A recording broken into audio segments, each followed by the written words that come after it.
உங்க கேப்டன் கிடையாதா? சும்மா வச்சீங்களா? இவங்கள சும்மா ஒப்புக்கிச்ச பாணியா வச்சிருக்கீங்களா? போயிருங்க. தலை நீங்க கேப்டன் கிடையாது. உங்க கால்ல விழணுமா? ஐயோ போதுமா? ஓகேவா? பிக் பாஸ் ரிவ்யூக்கு வந்தாச்சு அம்பிராஜா. டெய்லி அப்டேட்ஸ் உங்களோட ஃப்ரெண்ட்ஸ் ஃபேமிலிக்கு ரிலேட்டிவ்ஸ்க்கு யாருக்காவது பர்த்டே ஏதாவது யூனிக்கான கிஃப்ட் கொடுக்கணும்னு சொல்லி ஆசைப்படுறீங்களா? இருக்கவே இருக்கு ஹாப்பி கிரீட்டிங்ஸ். ஸோ இந்த ஹாப்பி கிரீட்டிங்ஸில் வந்து பார்த்தீங்கன்னா ஒரு யூனிக்கான கிஃப்ட் வந்து உங்களோட ஃப்ரெண்ட்ஸ் அண்ட் ஃபேமிலிக்கு வந்து கொடுக்கலாம். அது என்ன ஒகேஷனாக வேணா இருக்கட்டும், பர்த்டேயாக இருக்கட்டும், ஃபேர்வெல்லாக இருக்கட்டும், கெட் வெல் சூனாக இருக்கட்டும், கங்க்ராச்சுலேஷன்ஸாக இருக்கட்டும், பெஸ்ட் விஷஸாக இருக்கட்டும், இல்லை மென்ஸ் டேவாக இருக்கட்டும், சில்ட்ரன்ஸ் டேவாக இருக்கட்டும், உமன்ஸ் டேவாக இருக்கட்டும், என்ன ஒகேஷன் உங்களுக்கு வேணும்னாலும் எல்லா ஒகேஷன்லேயும் வந்து பார்த்தீங்கன்னா நம்மக்கிட்ட வந்து கார்டு ரெடியாக இருக்குது. உங்களுக்கு ரெடிமேடாக வேணும்னாலும் சரி, இல்லை கஸ்டமைஸாக வேணும்னாலும் சரி, ரெடி பண்ணி நம்ம கொடுப்போம். ரெடிமேட் கார்டு நீங்கள் வந்து வாங்கிட்டு போயிடலாம், ஸ்ட்ரைட்டாக வந்து வாங்கிட்டு போயிடலாம். உங்களுக்கு கஸ்டமைஸ் கார்டு வேணும்னா உங்களோட ஃபோட்டோ வந்து பார்த்தீங்கன்னா இந்த இடத்துல போட்டு என்ன ஒகேஷன் நீங்கள் வந்து இந்த கார்டு தர விரும்புகிறீங்களோ அந்த ஒகேஷன் நீங்கள் வந்து எழுதி உள்ளே வந்து பார்த்தீங்கன்னா உங்களுக்கு பிடிச்ச உங்கள் மெமரபுளாக இருக்கிற ஃபோட்டோஸ்லாம் இங்கே ஆட் பண்ணி இந்த இடத்துல பர்சனலைஸாக ஒரு மெசேஜ் வந்து நீங்கள் என்ன சொல்கிறீங்களோ அது கார்ட்லேயே பிரிண்ட் ஆகி வரும். ஸோ இந்த மாதிரி ஒரு யூனிக்கான கிஃப்ட் வந்து உங்களோட ஃப்ரெண்ட்ஸ், ஃபேமிலிக்கு, ரிலேட்டிவ்ஸ்க்கு, லவ்ட் ஒன்ஸ்க்கு கொடுத்தீங்கன்னா ரொம்பவே ஸ்பெஷலாக இருக்கும். ப்ளஸ் இதை தாண்டி நம்மக்கிட்ட வந்து பார்த்தீங்கன்னா மியூசிக்கல் கார்டும் இருக்குது. ஸோ இந்த கார்டை வந்து இந்த மாதிரி நம்ம ஓப்பன் பண்ணோம்னா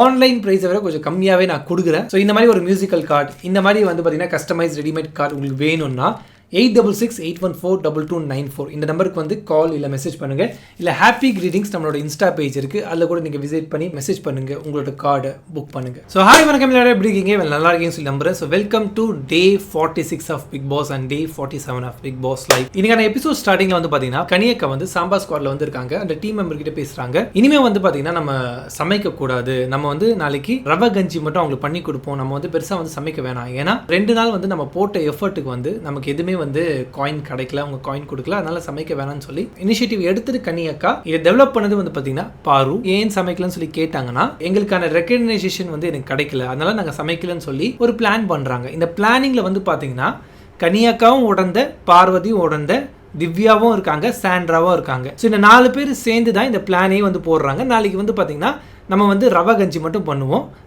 சாப்பாடு எதுவும் கொடுக்க வேணாம். ஏன்னு சொல்லி அவங்க கொஸ்டின் எழுப்புனாங்கன்னா நம்ம வந்து பார்த்தீங்கன்னா எங்களுக்கான ரெகக்னைசேஷன் வந்து நீங்கள் கொடுக்கல, எங்களுக்கான காயின் வந்து நீங்கள் கொடுக்கல, அதனால் நாங்கள் சாப்பாடு பண்ணுறதுன்னு சொல்லி சமாளிச்சிக்கலாம்னு சொல்லி இது வந்து ஒரு குரூப்பாக சாம்பார் ஸ்குவாட் வந்து பிளான் பண்ணாங்க. பட் ஆனால் கனியக்கா அப்படியே வந்து பல்ட்டி அடிச்சாங்க, அப்படியே டபுள் கேம் ஆடினாங்க. அதை பற்றி நான் வந்து சொல்கிறேன், வரப்போகிற டைமில் வந்து சொல்கிறேன், போக போக சொல்கிறேன். மார்னிங் ஆகுது, பஜர் அடிச்சோன்னு டாஸ்க் வந்து ஸ்டார்ட் ஆகும். அப்போ வந்து பார்த்தீங்கன்னா ஃப்ளஷ் ஃபைட்டர்ஸ் அண்ட் மாப் மாயாவி இந்த 2 பேரும் வந்து பார்த்தீங்கன்னா யூனிஃபார்ம் போட்டு ரெடியாக இருக்காங்க. ஆனால் சமையல் ஸ்குவாடில் மட்டும் யாருமே யூனிஃபார்ம் போடலை, அவங்க ரெடியும் ஆகலை. அதனால பிக் பாஸ் வந்து பார்த்தீங்கன்னா இதெல்லாம் நீங்கள் கேட்க மாட்டீங்களா, யூனிஃபார்ம் போடலன்னு சொல்லி கேட்க மாட்டீங்களா சொல்லும்போது விக்ரம் இறங்கி வந்து கலாய்க்க ஆரம்பிச்சிட்டாரு. ப்ளஸ் ஸ்குவாட்ல வந்து யாருமே யூனிஃபார்ம் போடல, கனியக்கா வந்து போய் போட்டு வந்தாங்க. சில பேர் வந்து ரெடி ஆயிட்டு இருக்காங்க, அதனால போடல. சாண்ட்ரா வந்து பாத்தீங்கன்னா ஹேர் வந்து வெட்டா இருக்கு, ட்ரை பண்ணிட்டு நம்ம யூனிஃபார்ம் போடலாம் சொல்லி அவங்க நினைச்சிருக்காங்க, அதனால அவங்க யூனிஃபார்ம் வந்து போடலை. அந்த இடத்துல வந்து பார்த்தீங்கன்னா ஒரு டீம் மேட்டா நீங்கள் வந்து ஒரே டீமில் இருக்கீங்கன்னா அந்த டீம்மேட்க்கு வந்து நீங்கள் சப்போர்ட் பண்ணி பேசணும். ஆனால் கனியக்கா இங்கே வந்து out of the game performance பண்ணுறேன், நான் தனியாக பர்ஃபார்மன்ஸ் பண்ணுறேன்னு சொல்லி அங்கே வந்து சாண்ட்ரா கூட வந்து வாண்டடாக சாண்ட்ரா வந்து வம்பிழுக்கணும், இவங்களை வந்து தப்பாக வந்து ப்ரொஜெக்ட் பண்ணணும். அவங்க வந்து இந்த இடத்துல வந்து ஒரு குட் புக்ஸில் வரணும், நல்ல பேர் வாங்கணும்னு சொல்லி இந்த இடத்துல வந்து கனி பண்ண மாதிரி தான் இருக்குது. ஏன்னா ஆல்ரெடி விக்ரமும் சரி, அந்த மாப் டீமும் சரி, யூனிஃபார்மை போடுங்கன்னு சொல்லி பாட்டு பாடி கலாச்சின்னு இருக்காங்க. அதுலேயே வந்து பார்த்தீங்கன்னா அவங்க வந்து பாதி வெறுப்பாக இருந்தாங்க. அதை தாண்டி அவங்க கூட இருக்கிற டீம்மேட்டே வந்து பார்த்தீங்கன்னா யூனிஃபார்ம் போடாமல் என்ன பண்ணுறீங்க, போய் போட்டு வாங்கன்னு சொல்லி அவங்களுக்கு கேட்குறது வந்து அவங்கள வந்து பார்த்தீங்கன்னா ட்ரிகர் பண்ணுறதுக்காக கனியக்கா பண்ண மாதிரி தான் இருக்குது. பட் ஆனால் இந்த இடத்துல வந்து பார்த்தீங்கன்னா அவங்க குளிச்சுட்டு வந்துட்டாங்க, ஹேர் மட்டும் தான் வந்து சாண்ட்ராக்கு வந்து வெட்டாக இருக்குது. இந்த சமயத்தில் வந்து அவங்க யூனிஃபார்ம் போட்டிருக்கலாம், போட்டுட்டு போய் ஹேர் ட்ரை வந்து பண்ணியிருக்கலாம். ஏன்னா அவங்க தான் வந்து பார்த்தீங்கன்னா இந்த டீமோட கேப்டன். ஆஸ் அ கேப்டனாக வந்து பார்த்தீங்கன்னா அவங்க தான் வந்து ஒரு முன்னுதாரணமாக இருக்கணும். அவங்க கேப்டனாக இருந்தாங்கன்னா எல்லாமே பர்ஃபெக்டாக இருக்கணும். அவங்க சீக்கிரமாக ஏஞ்சிக்கணும், சீக்கிரமாக குளிச்சு முடிச்சுட்டு அவங்க வேலையெல்லாம் முடிச்சுட்டு யூனிஃபார்ம் போட்டு ரெடியாகி அந்த டாஸ்க்கு வந்து நிற்கணும். ஏன்னா அவங்க கேப்டன், அந்த பதவிக்காக ஒரு மரியாதை இருக்குது. பட் அவங்களே வந்து பார்த்தீங்கன்னா ஏதோ ஒரு ஓவர் ஆட்டிடியூட்டில் வந்து பார்த்தீங்கன்னா அவங்க என்னை கலாய்க்கிறாங்க, அவங்க கலாய்ச்சி முடிக்கணும், அவங்க பாட்டு பாடி முடிக்கணும், நான் வந்து யூனிஃபார்ம் போடுறேன் அந்த மாதிரி சொல்கிறதுனா தேவையில்லாத விஷயம். நம்ம மேலே தப்பு இல்லாமல் அவங்க கலாய்க்கிறாங்கன்னா நம்ம வந்து அதை எதிர்த்து கேள்வி கேட்கலாம், நம்ம வந்து அவங்கள சண்டை போடலாம், என்ன வேணால் பண்ணலாம். பட் நம்ம மேலே ஒரு தப்பு இருக்குது, இந்த டீமோட லீடராக இருக்கும், அந்த லீடரே வந்து பார்த்தீங்கன்னா இன்னும் ரெடி ஆகாமல் இருக்கணும், அது நம்மளோட தப்பு தான். இப்போ நீங்கள் குளிச்சு முடிக்காமல் இருந்தீங்கன்னா ஓகே நீங்கள் போடலன்னு சொல்லலாம். நீங்கள் குளிச்சு முடிச்சிட்டீங்க, ஹேர் மட்டும் தான் வெட்டாக இருக்குது. பிக் பாஸ் வந்து பார்த்தீங்கன்னா யூனிஃபார்ம் போடுங்கன்னு சொல்லியாச்சு, பிக் பாஸ் சொன்னதுக்கு அப்புறமா வந்து போடாமல் இருந்தது வந்து சாண்ட்ராவோட தப்பு. ஒரு மெயின் குக்கிங்ல கஞ்சியை போடுறீங்களா, கஞ்சியை போட்டுட்டு நீங்கள் கன்னியக்கா வந்து பார்த்தீங்கன்னா அவங்க தான் வந்து நேற்று பிளான் பண்ணி பேசும்போது எல்லாருக்கும் வந்து ரவா கஞ்சி கொடுக்கலாம், நம்ம வந்து சமைக்க வேணாம், கேட்டால் இந்த மாதிரி பண்ணுறாங்க அந்த மாதிரி பண்ணுறாங்க சொல்லி குரூப்பாக வந்து டிஸ்கஸ் பண்ணிட்டு இருந்தாங்க. பட் இப்போ வந்து பார்த்தீங்கன்னா நான் வந்து சமைச்சு தரேன், உங்களுக்கு என்ன வேணுமோ சொல்லுங்கள் நான் சமைச்சு தரேன்னு சொல்லி அவங்க வந்து டீமுக்கு அகேன்ஸ்டாக போகிறாங்க. கன்னியக்கா ஒன்று வந்து அவங்க ஃபர்ஸ்ட்லேருந்து தனியாக ப்ளே பண்ணியிருக்கணும், இல்லை அவங்க வந்து தனியாக ப்ளே பண்ண போகிறாங்கன்னா அது நைட்டே வந்து சொல்லியிருக்கணும். அங்கே வந்து அவங்களுக்கு வந்து ரவா கஞ்சி கொடுத்தலாம், எதுவும் பண்ண வேணாம்னு சொல்லி டீம் கிட்ட பேசிட்டு மார்னிங் வந்து உங்களுக்கு என்ன வேணும்னு சொல்லுங்கள் நான் சமைச்சு தரேன்னு சொல்லி ஊருக்கு வெளியே நல்லவனாக வந்து வேஷம் போடுறது வந்து ரொம்ப பேடாக இருக்குது. நீங்கள் ஒன்று டிசைட் பண்ணுங்கள், நீங்கள் சமைக்கிறேன்னு சொல்லி உங்கள் டீம் கிட்ட சொல்லுங்கள். அங்கே ஒரு பேச்சு பேசிட்டு இங்கே வந்து ஊருக்கு நல்லவனா நான் வந்து சமைச்சு தரேன்னு சொல்லி ஒரு நல்ல பேர் எடுக்கிறதுக்காக அவங்க வந்து பண்ணுறாங்க. எதுக்கு? டீமுக்கும் வந்து பார்த்தீங்கன்னா கன்னியக்கா உண்மையாக இல்லை, ப்ளஸ் இந்த பிக் பாஸ்க்கு கேம் ஆடுறதுக்கும் அவங்க உண்மையாக இல்லை. அவங்க இந்த சமையல் கட்டை வந்து பார்த்திங்கன்னா ஒரு பிரம்மாஸ்திரமாக வச்சுருக்காங்க. இந்த டீமாக விளையாடும் போது ஃபஸ்ட்டே வந்து பார்த்திங்கன்னா அவங்க டீம்லேயே வந்து சொல்லியிருக்கணும், இல்லை நான் வந்து என்ன சொன்னாலும் நான் சமைக்க தான் போகிறேன், இது என்னோட விஷ், நீங்கள் அகேன்ஸ்டாக போனால் அகேன்ஸ்டாக போங்க, பட் நான் குக்கிங் டீமில் இருக்கேன், மற்றவங்க ஏதாவது எனக்கு கேட்டாங்கன்னா நான் சமைச்சு கொடுப்பேன்னு சொல்லி நேற்று நைட்டே வந்து கன்னியக்கா பேசியிருந்தாங்கன்னா இந்த பிரச்சனையே இருந்திருக்காது. டீம் கிட்ட பேசும்போது வந்து அவங்களுக்கு வந்து ரவா கஞ்சி வந்து கொடுத்துடலாம், நம்ம கொஞ்சம் லேட்டாகவே சமைக்கலாம்னு சொல்லி டீம் கிட்ட வந்து டிஸ்கஸ் பண்ணிட்டு எல்லாமே ஓகேன்னு சொல்லிட்டு மார்னிங் வந்து அப்படியே வந்து பல்ட்டி அடிக்கிறது வந்து என்ன நியாயம் இதில் இருக்குது சொல்லுங்கள். நெக்ஸ்ட்டு சாண்ட்ரா, பார்வதி, அப்புறம் கனி வந்து பார்த்திங்கன்னா பூண்டு உடிக்கிறேன்னு சொல்லி வீடெல்லாம் குப்பை பண்ணுறாங்க, உட்காந்து வந்து பூண்டு உடிக்கிறாங்க. அந்த டைமில் வந்து பார்த்திங்கன்னா பிக் பாஸ் வந்து ஒரு கெஸ்ட்டு வராங்கன்னு சொல்லியிருந்தாங்க. ஸோ கெஸ்ட்டு வராங்கன்னு சொல்லும்போது இன்னும் வந்து அந்த குப்பையை வந்து பார்த்திங்கன்னா அவங்க ஸ்ப்ரிட் பண்ணிட்டே இருந்தாங்க. சாண்ட்ரா வந்து பார்த்திங்கன்னா ரொம்ப அக்லியான கேமாக இருக்குது. நீங்கள் கேம் ஆடுறீங்க, உங்கள் பாயிண்ட்ஸ்க்காக நீங்கள் கேம் ஆடுறீங்க, அக்செப்டபிள். பட் ஒரு கெஸ்ட்டு வராங்க, அந்த டைமில் வாண்டடாக நம்ம வந்து குப்பையை வந்து ஸ்ப்ரெட் பண்ண தேவையில்லையே. உங்களுக்கு வந்து க்ளீனிங் டீம் வந்து உங்கள் கிச்சனை க்ளீன் பண்ணி தானே கொடுத்தாங்க, உங்களுக்கு ஏதாவது கேட்டாங்கன்னா கிச்சனை க்ளீன் பண்ணி தராங்கல்ல, இல்லை கிச்சனை மட்டும் நான் க்ளீன் பண்ண மாட்டோம் மற்றெல்லாம் நாங்கள் வந்து பண்ணுவோம்னு சொல்லி அவங்க உங்களை ஏதாவது அவாய்ட் பண்ணாங்களா, இல்லை வாண்டடாக வந்து கிச்சனில் வந்து க்ளீன் பண்ணாமல் வந்து க்ளீனிங் டீம் வந்து விட்டாங்களா? இப்போது கெஸ்ட்டு வராங்கன்னு சொல்லி பிக் பாஸ் சொல்லிட்டாங்க, டாஸ்க் அப்படியே தான் நடந்துன்னு இருக்குன்னு சொல்லி சொல்லிட்டாங்க. ஓகே ரைட், ஒரு இடத்துல நீங்கள் வந்து சமைக்கும் போது வந்து குப்பை விழுந்துருச்சு, அதை வந்து க்ளீன் பண்ண சொல்லி டீம் கிட்ட சொல்கிறீங்களா, ஃபேர் அண்ட் ஆஃப். நீங்கள் வந்து வேணும்னு வந்து அந்த பூண்டை உடிச்சு எல்லா இடத்துலையும் குப்பை பண்ணுறது வந்து இட்ஸ் நாட் அக்செப்டபிள். இது வந்து வேணும்னு நீங்கள் பண்ணுறீங்க, அது டாஸ்க் கிடையாது, அது ஃபன் டாஸ்க் கிடையாது. நீங்கள் ஒரு இடத்துல வந்து உட்காடுறீங்க, இந்த இடத்துல வந்து குப்பை உழுது, இல்லை நீங்கள் வாண்டடாக அந்த இடத்துல குப்பை பண்ணணும்னு சொல்லி உட்காந்து பண்ணுறீங்க, ஓகே அந்த ஒரு இடத்த மட்டும் க்ளீன் பண்ணால் போதும். பட் நீங்கள் வாண்டடாக வந்து எல்லா இடத்துலையும் வந்து பூண்டை உடிச்சு போட்டு ஓடுறது வந்து ரொம்ப சைல்டிஷாக இருக்குது. விக்ரம் எடுத்த டிசிஷன் நான் வந்து பாராட்டுறேன். இப்போ நம்ம க்ளீன் பண்ண வேணாம், எல்லாரையும் வந்து ஸ்டாப் பண்ணது வந்து அந்த லீடர்ஷிப்பை வந்து நான் பாராட்டுறேன். ஏன்னா சாண்ட்ரா வந்து இந்த மாதிரி தான் குழந்தைத்தனமாக பண்ணிருப்பாங்க, அவங்க சொல்கிறதான் கேட்கணுமா, அவங்க எதுவும் சுப்பீரியராக நினச்சிருக்காங்க. சாண்ட்ரா வந்து நம்ம வேறு லெவல் கேம் ப்ளே பண்ணுறோம், எல்லாமே நம்ம கிட்ட தான் இருக்குன்னு சொல்லி ஒரு மமதையில் இருக்காங்க, நம்ம தான் டாப்பில் இருக்குன்னு சொல்லி ஒரு போதையில் இருக்காங்க. அந்த போதை ரொம்ப நாள் நிலைக்காது. நெக்ஸ்ட் வந்து பார்த்திங்கன்னா பூர்ணிமா வந்து ரீஎன்ட்ரி கொடுக்குறாங்க. இந்த சாப்டரை நான் ஸ்கிப் பண்ணிடலாமா, எனக்கு அவங்கள ரொம்ப பிடிக்காது. பட் அவங்களோட ஃபிலிம் வந்து வருது yellow, so all the best. அந்த ஃபிலிமுக்கு வெற்றி பெற வாழ்த்துக்கள். அவங்களும் இந்த டாஸ்கில் இன்க்ளூட் ஆனாங்க. ஸோ அவங்க வந்து பாத்ரூம் போகணும்னு சொல்லி சொன்னாங்க, பெல் அடித்தவொடனே எல்லாரும் வந்து நிற்கிறதா இருக்கட்டும், ரொம்ப நல்லா ஃபன்னாக வந்து கொண்டு போனாங்க. ப்ளஸ் குக்கிங் டீம் வந்து அவங்களுக்கு ஸ்பெஷலாக அவங்க கேட்டாங்கன்னு டக்குன்னு சொல்லி சமைச்சு கொடுத்தாங்க. ஸோ அதெல்லாம் வந்து போச்சு. அந்த டாஸ்க் வந்து பார்த்திங்கன்னா பூர்ணிமாவோட ஒரு 1 hour வந்து போச்சு. அப்படி போனதில் பூர்ணிமா கிட்ட வந்து 6 கோல்ட் காயின்ஸ் இருக்குது. ஸோ அவங்க வந்து இந்த டாஸ்க் போனதை வச்சு பேஸ் பண்ணி ஒரு டீமுக்கும் வந்து கோல்ட் காயின் வந்து பிரித்து கொடுக்கலான்னு சொல்லி பிக் பாஸ் வந்து 6 கோல்ட் காயின் வந்து கொடுத்து அமைச்சிருக்காங்க. ஸோ பூர்ணிமா வந்து பார்த்திங்கன்னா ரொம்ப என்டர்டெயின்மெண்ட்டாக பண்ணிங்க, ரொம்ப நல்லா பண்ணிங்க, உங்களுக்கு வந்து 2 கோல்ட் காயின் நான் தரேன்னு சொல்லி ஃப்ரெஷ் ஃபைட்டர்ஸ்க்கு வந்து 2 கோல்ட் காயின் வந்து தந்தாங்க. அண்ட் மாப் மாயாவிக்கு வந்து பார்த்திங்கன்னா ஹவுஸ் வந்து அவ்வளோ க்ளீனாகவே இல்லை. நீங்கள் ஒரு நல்ல காரணம் சொன்னீங்க, நல்லா இருந்துச்சு, பட் ஆனால் க்ளீனிங்காக இல்லை. ஸோ அதனால் உங்களுக்கு வந்து ஒரு கோல்ட் காயின் வந்து நான் தரேன்னு சொல்லி ஒரு கோல்ட் காயின் வந்து மாப் மாயாவிக்கு வந்து கொடுத்தாங்க. அப்புறம் சாம்பார் ஸ்குவாட்க்கு வந்து பார்த்திங்கன்னா 3 கோல்ட் காயின்ஸ் வந்து கொடுத்தாங்க. நான் கேட்டவுடனே வந்து நீங்கள் சமைச்சு கொடுத்தீங்க, நிறைய சமைச்சிங்க, நல்லா சமைச்சிங்க, என்டர்டெயின்மெண்ட் பண்ணாமல் சாப்பாடுக்காக நீங்கள் பண்ணீங்க. ஸோ அதனால் வந்து நான் 3 கோல்ட் காயின் தரேன்னு சொல்லி 3 கோல்ட் காயின் வந்து சாம்பார் ஸ்குவாட்க்கு வந்து பூர்ணிமா கொடுத்தாங்க. ஒரு பூட் பங்களாக்குள்ள இப்போ கன்னி வந்து ரொம்ப நல்லவங்க, மற்றவங்களாம் அங்கே இருக்கிறதுலாம் வந்து பார்த்திங்கன்னா பேய்ங்க, பிசாசுங்க, அவங்க உள்ளே போய் மாட்டிக்கிட்டாங்க, அன்பால் சரி பண்ணுறேன்னு சொல்லி ஒரு மாதிரி மாக் பண்ணுற மாதிரி விக்ரம் வந்து ஒரு ட்ராமா வந்து பண்ணாங்க. ஸோ ட்ராமாவுக்கு வந்து பார்த்திங்கன்னா கன்னி வந்து எதுவுமே தெரியாத மாதிரி எல்லாமே தெரிஞ்சு வந்து ஒரு ஹெல்ப் பண்ணாங்க. கன்னி வந்து ரொம்ப அன்பானவங்க, 3 பேய்க்குள்ளே போயிட்டு ஒரு பங்களாவில் வந்து மாட்டிக்கிட்டாங்க, ஹே அப்போ வியானா வந்து ஹை 3 பேய் தான் சொன்னாங்க. அப்போ நான் இல்லை. 3 பேயா? நான் இல்லை, நான் அந்த பேய் இல்லை, 3 பேயா? ரொம்ப முக்கியமாக உன்னை பெயின் சொல்லலை, அதுதான் வந்து பெரிய விஷயம் இல்லை. இப்போ கிச்சன் ஏரியா வந்து பார்த்திங்கன்னா ரொம்பவே டர்ட்டியாக இருக்குது. அந்த பூண்டை வந்து உடிச்சு எல்லா இடத்துலையும் வந்து சாண்ட்ரா போட்டாங்க பார்த்தீங்களா, அதை வந்து க்ளீன் பண்ணலை. ஸோ விக்ரமை வந்து கூப்பிட்டு வந்து க்ளீன் பண்ணுங்க சொல்லி அவங்க வந்து சொல்கிறாங்க. யாருமே வரலை. கடைசியில் வந்து என்ன வியானா சொல்லுங்கள், சீரியஸாக சொல்லுங்கள், என்ன விஷயம், இது க்ளீன் பண்ணுங்க. இல்லை அவங்க அப்படிலாம் பண்ணுறாங்க, நான் இப்படி பண்ணுமான்னு சொல்லி விக்ரம் வந்து ஒரு நக்கல் தொன்னியில் வந்து பேசினாங்க. சரி நீங்கள் எதுவுமே பண்ண வேணாம் போங்கன்னு சொல்லி வியானா சொன்னாங்க. விக்ரமும் சைலண்டாக வந்து போயிட்டார். அது போனதில் வந்து உள்ளே வந்து போயிட்டு அழுத காய்ச்சல் கீழே வருது. இந்த இடத்துல வந்து ஒரு வீடே பட்டி எரியுது. ஹர்ட் ஆகி அழுதா காய்ச்சல் வேலை கடையுதுன்னு சொல்லி அதை தொடச்சி மேக்கப் வேற பண்ணுறாங்க. அவங்க யாரும் சாப்பிட போகிறது இல்லை. சமையல் டீம் வந்து பார்த்தீங்கன்னா சாப்பாடை டிலே பண்ணணுன்னு தான் அவங்க நினச்சாங்களே தவிர சாப்பாடு போடக்கூடாதுன்னு சொல்லி அவங்க நினைக்கல. பட் இந்த இடத்துல வந்து பார்த்திங்கன்னா டீமை விட்டு தனியாக போய் கனியக்கா வந்து ஒரு தனி கேம் ப்ளே பண்ண ட்ரை பண்ணுறாங்க. இவங்கெல்லாம் வந்து கெட்டவங்க, சோறே போட வேணாம்னு சொல்லி அவங்க வந்து இருக்காங்க. நான் மட்டும்தான் தனியாக நின்று இங்கே சமைச்சு உங்களுக்கு சோறு போடுற மாதிரி ஒரு பிளேட்டை வந்து க்ரியேட் பண்ணுறாங்க. ஆனால் அப்படி கிடையாது. எல்லாருமே ஒர்க் பண்ணாங்க, எல்லாருமே சமையல் பண்ணாங்க. திவ்யாலாம் வந்து பார்த்திங்கன்னா அவங்க சமையல் பண்ணாங்க. அவங்க சமையல் பண்ணிருக்கும்போது சமையல் ரெடின்னு சொல்லும்போது அங்கே வந்து கனியக்கா தான் சொன்னாங்க, அவங்க யாரும் சாப்பிட மாட்டாங்களா, ஸ்ட்ரைக் பண்ணுறாங்களா, நேற்று நம்ம சாப்பிடல அந்த மாதிரி பண்ணுறாங்கன்னு சொல்லி அவங்க தான் வந்து சாப்பிடலன்னு சொல்லி சொன்னாங்க. அதுக்கப்புறம் வந்து பார்த்திங்கன்னா உங்களுக்கு என்ன வேணும்னு சொல்லுங்கள், நான் சமைச்சு தரேன்னு சொல்லி இங்கே வந்து ஒரு ட்ராமா பண்ணுறாங்க. எனக்கு புரியல அவங்க என்ன சொல்ல வராங்க, என்ன நினைக்கிறாங்க, என்ன கேம் ஆடுறாங்க. நெக்ஸ்ட் வந்து பார்த்தீங்கன்னா ஃபைனலான பாயிண்ட் கொடுக்க வேண்டிய டைம். இப்போ இங்கே என்ன இஷ்யூனா யார் வந்து ஃபஸ்ட்டு போய் பாயிண்ட்ஸ் தரது, அதுதான் இஷ்யூ.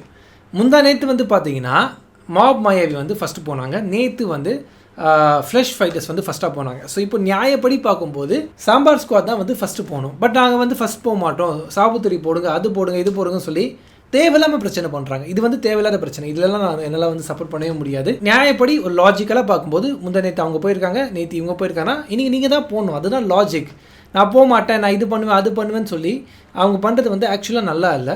நிறைய பிரச்சனை வந்து போச்சு. கேப்டனாக எஃப்ஜே வந்து இறங்கி வந்து சொல்லுங்கள் என்ன பிரச்சனை சொல்லுங்கன்னு சொல்லி சொல்லும்போது அவங்களாம் அவங்களோட சைட் பிரச்சனை வந்து சொல்லின்னு இருக்காங்க. அப்போ வந்து சாண்ட்ரா வந்து கொஞ்சம் ஓவரான ஆட்டிடியூட்டில் தான் அவங்க வந்து இருக்காங்க. அந்த டைமில் வந்து பார்வதி வந்து கேப்டன் கிட்ட வந்து சாண்ட்ரா கிட்ட கிடையாது, எஃப்ஜே கிட்ட வந்து ஏதோ ஒரு பாயிண்ட்டை வந்து சொல்லியிருக்கா, ஏதோ வந்து கத்தின்னு இருக்கா எப்பவும் போல். அப்போ வந்து எஃப்ஜே வந்து பார்த்தீங்கன்னா உங்கள் இதில் இவங்க கேப்டன் இல்லையா, இவங்க என்ன உப்புக்கு சப்பாக வச்சுருக்கீங்களா, சாண்ட்ராவை பார்த்து உப்புக்கு சப்பானா வச்சுருக்கீங்களா, இவங்களாம் கேப்டன் இல்லையா, உங்களெல்லாம் கேப்டனாக மதிக்கல, போய் உட்காருங்க போங்க அப்படின்னு சொல்லி வந்து பார்த்தீங்கன்னா எல்லாருக்கிட்டே பேசுகிற அதே தோனியில் அதே ஆட்டிடியூட்டில் வந்து சாண்ட்ரா கிட்ட வந்து பேசிட்டான். கேப்டன் கிடையாதா, சும்மா வச்சுங்களா, இவங்களை சும்மா உப்புக்கு சப்பானியா வச்சிருக்கீங்களா. எஃப்ஜே வந்து எவ்வளோ நாள் ஆனாலும் பரவாயில்ல, இந்த டாஸ்க் வந்து நைட் வரைக்கும் போட்டு நான் வெயிட் பண்ணணும்னு சொல்லி அவர் வெயிட் பண்ணுறாரு.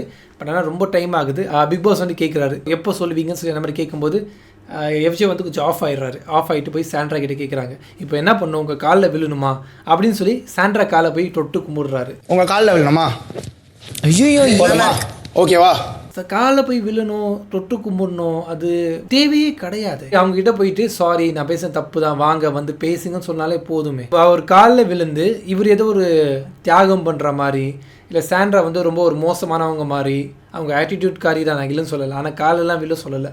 இவன் வந்து தேவையில்லாமல் ஒரு ட்ராமா பண்ணி காலில் போய் விழுந்து அது வந்து வாங்க வந்து சொல்லுங்க சொல்லி சொல்கிறது, அது வந்து ரொம்ப பேடாக இருக்குது. ஏதோ வந்து எஃப்ஜே வந்து ட்ரை பண்ணுறான், ஏதோ பேடாக ப்ரொஜெக்ட் பண்ணுறதுக்கு ட்ரை பண்ணுறான். எப்போவுமே அவனோட வழக்கம் தானே. ஆதிரியை வந்து கூட சேர்த்துட்டு ஆதிரியோட ஃபுல் பொட்டன்ஷியல் யூஸ் பண்ணிவிட்டு ஆதிரியை குத்தி எவிக்ட் பண்ணி வெளியே அமிச்சிட்டான். அப்புறம் சபரி கூட ஒன்றா சேர்ந்துட்டு சபரி ஒரு நல்ல பிளேயராக இருந்தார், அவரை யூஸ் பண்ணி அவரை வந்து ஒரு ஒன்றும் இல்லாத பிளேயராக வந்து மாற்றிட்டான். இப்போ நெக்ஸ்ட்டு வியானா பக்கம் ஜம்ப் பண்ணியிருக்கான். அதே ஒரு சேம் டைமில் வந்து பார்த்திங்கன்னா சாண்ட்ரையும் ஒரு அவங்கள வந்து ஒரு பேட் நேம் வாங்குறதுக்காக ட்ரை பண்ணுறான்னு நினைக்கிறேன். பட் அது போக தான் தெரியும். ஸோ காலில் விழுந்தா ஒர்க் அவுட் ஆகலை. சாண்ட்ரா வந்து அப்படியே அதே டிசிஷனாக தான் இருந்தாங்க. சரி நீங்கள் சொல்லலாம் போங்க, நான் போய் வந்து வேறு டீம் கிட்டே கேட்டு வரேன்னு சொல்லி எனக்கு ஒரு ஹெல்ப் பண்ணுறீங்களான்னு சொல்லி எல்லாருக்கிட்டே கேட்டிருந்தான். யாருமே வந்து இல்லை நான் போகவே மாட்டேன்னு சொல்லி அவங்க வந்து ஸ்ட்ராங்காக வந்து நின்னாங்க. அதுக்கப்புறம் பாவம்னு சொல்லி சாண்ட்ராவே வந்து பார்த்திங்கன்னா பாயிண்ட்ஸ் வந்து சொல்கிறாங்க. ஸோ அதர் டீம்ஸ்க்கு வந்து பாயிண்ட்ஸ் கொடுக்கணும். அது யார் ஃபஸ்ட்டு போகணும், அதுதான் இவ்வளோ பிரச்சனை, இவ்வளோ வாக்குவாதங்கள், காலில் போய் விழுற சம்பவம்லாம் நடந்தது. பட் எனிவேஸ் சாண்ட்ரா வந்து வந்தாங்க.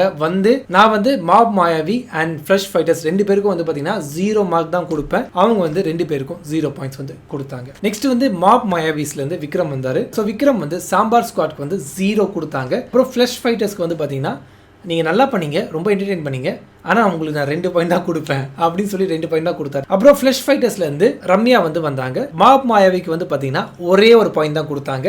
ஏன்னா இது ஒரு கேம் அப்படின்னு சொல்லி ஒரு பாயிண்ட் தான் ரம்யா வந்து மாப் மாயாவிக்கு வந்து கொடுத்தாங்க. சாம்பார் ஸ்குவாட்க்கு வந்து பார்த்தீங்கன்னா 0 பாயிண்ட் தான் கொடுத்தாங்க. ஸோ இந்த 3 நாள் நடந்த கேமில் வந்து ஃபைனல் ஸ்கோர் வந்து பார்த்தீங்கன்னா சாம்பார் ஸ்குவாட் வந்து 7 பாயிண்ட் வந்து வாங்கியிருக்காங்க. ஃப்ரெஷ் ஃபைட்டர்ஸ் வந்து பார்த்தீங்கன்னா 10 பாயிண்ட் வந்து வாங்கியிருக்காங்க. மாப் மாயாவிஸ் வந்து பார்த்தீங்கன்னா 16 பாயிண்ட்ஸ் வாங்கியிருக்காங்க. அதில் இருக்கிற 5 பேரும் அடுத்த வாரம் கேப்டன்சியில் வந்து போட்டி போட போகிறாங்க. ஸோ வாழ்த்துக்கள் மாப் மாயாவிஸ்க்கு. விக்ரம் வந்து ரொம்ப நல்லா பண்ணார். இந்திரனா இருக்கிற இடத்துல வந்து இந்திரனா இருந்தார். சந்திரனா இருக்கிற இடத்துல வில்லத்தனமாக சாண்ட்ராவை முறைச்சி சந்திரனா இருந்தார். நல்லா இருந்துச்சு. நல்லா ப்ளே சொல்லலாம் விக்ரமுக்கு. அண்ட் சாம்பார் ஸ்குவாட் வந்து ரொம்ப கம்மியான பாயிண்ட்ஸ் எடுத்துருக்கறனால, லீஸ்ட் பாயிண்ட் எடுத்துருக்கறனால பனிஷ்மெண்ட்டாக ஒர்ஸ்ட் டீம் பேட்ச் வந்து பார்த்தீங்கன்னா அவங்க வந்து குத்திக்கணும். அந்த இடத்துல வந்து கனி வந்து கோவப்படுறாங்க. இந்த பேட்ச் நான் குத்திக்கிறேன்னா அது காரணம் நீங்கள் தான், உங்களால் தான் வந்து இல்லை ஆச்சுன்னு சொல்லி சாண்ட்ரா பார்த்து சொல்கிறாங்க. ஒரு வகையில் வந்து சாண்ட்ரா பார்த்து சொல்கிறது கரெக்ட் தான். அவங்களோட ஆட்டிடியூட் பேடாக இருந்துச்சு. ஒரு லீடராக வந்து அவங்க நடந்துக்கல. அதெல்லாம் வந்து கரெக்டு ஃபேக்ட்டு தான். பட் ஆனால் ஒரு மெம்பராக கனி என்ன பண்ணாங்க? அந்த டீமுக்கு சப்போர்ட்டிவாக அவங்க இருந்தாங்களா? டீம் சொல்கிறது கேட்டாங்களா? அவங்க பாட்டு தனியாக வந்து ப்ளே பண்ணிட்டுருந்தாங்க. நான் நல்லவன் சொல்லி ஒரு ப்ளே பண்ணிட்டுருந்தாங்க. உண்மையை சொல்ல போனால் ஒரு கோஆர்டினேஷனே இல்லாத ஒரு டீமாக இருந்துச்சு. ஒழுங்காக இந்த 5 பேருக்குள்ளே கோஆர்டினேஷன் இருந்து அவங்க பண்ணியிருந்தாங்கன்னா உண்மையிலேயே நல்லா இருந்திருக்கும். பெஸ்ட்டு டீமாக கூட வந்து பார்த்திங்கன்னா இவங்க வாங்கியிருக்கலாம். பட் ஆனால் கோஆர்டினேஷன் இல்லாமல் ஒரு தப்பான ஒரு வழியில் போனனால வந்து பார்த்திங்கன்னா ஒர்ஸ்ட் டீமாக வந்து சாம்பார் ஸ்குவாட் வந்து வாங்கியிருக்காங்க. லாஸ்ட்டில் வந்து பார்த்திங்கன்னா சாண்ட்ரா வந்து இங்கே அங்கே நடந்துட்டு பேசுகிறாங்க. எஃப்ஜே என்னென்னா சொன்னால் என் நல்லா ஞாபகம் இருக்குது. 2 ஏதோ சொன்னால் நீங்கள் கேப்டனே இல்லை, உங்களுக்கு நீங்கள் கேப்டனே இல்லை, போய் உட்காருங்க, ஒப்புக்கு சப்பானாக இருக்கீங்க அப்படி இப்படி சொல்லலாம்னு சொல்லி அவங்க வந்து ஒரு வெறி கொண்டு கேட்டுருக்காங்க. இதெல்லாம் பிக் பாஸ் இதெல்லாம் வந்து நீங்கள் அட்ரஸ் பண்ணலன்னா அடுத்த வருஷம் வந்து ஓப்பனாக இருக்கிற கண்ணை வந்து மூடி வச்சுக்கோங்க. நீங்கள் இப்படி திறந்து வச்சுருக்கீங்கல்ல கண்ணை, அதை அடுத்த சீசனில் மூடி வச்சுக்கோங்க. How dare you, how dare. இது என்ன அவ்வளோ பெரிய பிரச்சனையா? நீலாம் ஒரு கேப்டனா? நீலாம் ஒரு கேப்டனே இல்லைன்னு சொல்லி என்னென்னமோ பிரச்சனை போயிருக்கு. நீங்கள் கேப்டனாக மதிக்கல, நீங்கள் போய் உட்காருங்கன்னு சொல்லி சொல்கிறது வந்து நீங்கள் இது அட்ரஸ் பண்ணலன்னா திறந்துருக்கிற கண்ணை மூடி வச்சுக்கணுமா? என்னதான் வந்து உங்கள் ஹஸ்பண்டோட ஃப்ரெண்டு வந்து இந்த ஷோவோட ஹோஸ்ட்டாக இருந்தாலும் இந்த அளவுக்கு தைரியம் இருக்கக்கூடாதுங்க. ரொம்ப டூ மச்சாக இருக்குது சாண்ட்ரா, ரொம்ப டூ மச்சாக இருக்குது. ஆனால் இதுக்கான ரோஸ்ட் வந்து சண்டே வந்து சாண்ட்ராக்கு கிடைக்கும் நான் நினைக்கிறேன். 4 நாள் வந்து முடிஞ்சிருக்கு. இந்த 4 நாளில் வந்து பார்த்தீங்கன்னா 7,25,000 votes வந்து ரெஜிஸ்டர் ஆகிருக்கு சோஃபார். ஸோ இதில் டாப்பில் வந்து பார்த்தீங்கன்னா திவ்யா இருக்காங்க. 1,01,000 votes வந்து வாங்கியிருக்காங்க. 14% vote ஷேர் வந்து வச்சிருக்காங்க. செகண்ட் பிளேஸில் வந்து பார்த்தீங்கன்னா பார்வதி இருக்காங்க. 93,000 votes வந்து வாங்கியிருக்காங்க. தேர்ட் பிளேஸில் வந்து பார்த்தீங்கன்னா விக்ரம் இருக்காரு. 76,000 votes வந்து வாங்கியிருக்காரு. அண்ட் ஃபோர்த் பிளேஸில் வந்து பார்த்தீங்கன்னா சபரி இருக்காரு. 61,000 votes வந்து வாங்கியிருக்காரு. அண்ட் ஃபிஃப்த் பிளேஸில் வந்து பார்த்தீங்கன்னா அரோரா இருக்காங்க. ஃபிஃப்த் பிளேஸில் எனக்கு என்ன சொல்கிறது நிஜமாக தெரியல. அரோரா போய் 5th பிளேஸ், என்னங்க நடக்குது? 52,000 votes வந்து வாங்கியிருக்காங்க. 7% vote share வச்சிருக்காங்க. அண்ட் 6th பிளேஸில் வந்து பார்த்தீங்கன்னா கெமி இருக்காங்க. 48,000 votes வந்து வாங்கியிருக்காங்க. அண்ட் 7th பிளேஸில் வந்து பார்த்தீங்கன்னா கனி இருக்காங்க. 46,000 votes வந்து வாங்கியிருக்காங்க. அண்ட் 8th பிளேஸில் வந்து பார்த்தீங்கன்னா சாண்ட்ரா இருக்காங்க. வெறும் 44,000 votes தான் வாங்கியிருக்காங்க. அண்ட் 9th பிளேஸில் வந்து பார்த்தீங்கன்னா வியானா இருக்காங்க. 42,000 votes வந்து வாங்கியிருக்காங்க. அண்ட் 10th பிளேஸில் வந்து பார்த்தீங்கன்னா பிரஜின் இருக்காரு. 40,500 votes வந்து வாங்கியிருக்காரு. அண்ட் பாட்டம் 3ல வந்து பார்த்தீங்கன்னா அமித் இருக்காரு. 40,100 votes வந்து வாங்கியிருக்காரு. பிரஜின்க்கும் அமித்க்கும் இருக்கிற டிஃப்ரென்ஸ் வந்து பார்த்தீங்கன்னா 400 votes தான். பட் இது அன்அஃபிஷியல், பட் சொல்கிறேன். அண்ட் பாட்டம் 2ல வந்து பார்த்தீங்கன்னா சுபிக்ஷா இருக்காங்க. வெறும் 39,000 votes தான் வாங்கியிருக்காங்க. பட் ஆனால் சுபிக்ஷா நல்ல பிளேயர். அண்ட் பாட்டமில் வந்து பார்த்தீங்கன்னா ரம்யா இருக்காங்க. வெறும் 37,000 votes தான் வாங்கியிருக்காங்க. இன்னும் ஒரு நாள் தான் வந்து இந்த கேம் இருக்கு. பெரிய மாற்றம் வந்து எதுவுமே வராது. ஸோ இப்போ டேஞ்சர் ஜோன்ல நான் பார்க்கறது வந்து பார்த்தீங்கன்னா ரம்யா, சுபிக்ஷா, அமித், பிரஜின் அண்ட் வியானா, இந்த 5 பேரை வந்து பார்த்தீங்கன்னா நான் டேஞ்சர் ஜோன்ல வந்து பார்க்குறேன். இந்த 5 பேரில் யாராவது ஒருத்தர் 2 பேர் இந்த வாரம் எவிக்ட் ஆகிறதுக்கு வாய்ப்புகள் இருக்குது. மோஸ்ட் ப்ராபபிளி இந்த வாரம் வந்து ரம்யா போகிறதுக்கு நிறைய சான்சஸ் இருக்குன்னு நான் நம்புகிறேன். சிங்கிள் எவிக்ஷனாக இருந்துச்சுன்னா ரம்யா போவாங்க. டபுள் எவிக்ஷன் வச்சாங்கன்னா ரம்யா கூட சுபிக்ஷாவோ, அமித்தோ, பிரஜினோ, வியானாவோ, இந்த 4 பேரில் யாராவது ஒருத்தங்க ரம்யா கூட போகிறதுக்கு வாய்ப்புகள் இருக்குது. அது வந்து சாட்டர்டே தான் தெரிய வரும். ஸோ அதை வெயிட் பண்ணி நம்ம பார்க்கலாம். So thank you so much guys. Hope இன்னைக்கான ரிவ்யூ வந்து நீங்கள் என்ஜாய் பண்ணியிருப்பீங்கன்னு சொல்லி நான் நம்புறேன். என்ஜாய் பண்ணியிருந்தீங்கன்னா மறக்காம லைக், ஷேர், சப்ஸ்கிரைப் பண்ணிருக்கேன். இப்போ தான் ஃபஸ்ட் டைம் நம்ம ரிவ்யூ பார்க்குறீங்க, இந்த வீடியோ பார்க்குறீங்கன்னா கீழே சப்ஸ்கிரைப் பட்டன் இருக்கும். அதை கிளிக் பண்ணி பக்கத்தில் ஒரு பெல் ஐக்கான் இருக்கும், அதையும் கிளிக் பண்ணுங்கள். அப்போ தான் நெக்ஸ்ட் நான் லைவ் வரும்போது, வீடியோ அப்லோட் பண்ணும்போது உங்களுக்கு வந்து நோட்டிஃபிகேஷன் வரும். ஸோ அதை கிளிக் பண்ணி ஃபஸ்ட் ஆளாக நீங்கள் லைவில் ஜாயின் பண்ணி வீடியோ பார்க்கலாம், என் கூட இன்ட்ராக்ட் பண்ணலாம். அண்ட் இவ்வளோ நேரம் லைவ் பார்த்து சப்போர்ட் பண்ண எல்லாருக்கும் ரொம்ப ரொம்ப நன்றி. ஸோ இதே மாதிரி நாளைக்கான லைவில் உங்கள் எல்லாரையும் நான் சந்திப்பேன்னு சொல்லி நான் நம்புகிறேன். அது வரைக்கும் உங்களிருந்து விடைபெறுகிறேன். உங்கள் முகமது ராஜா.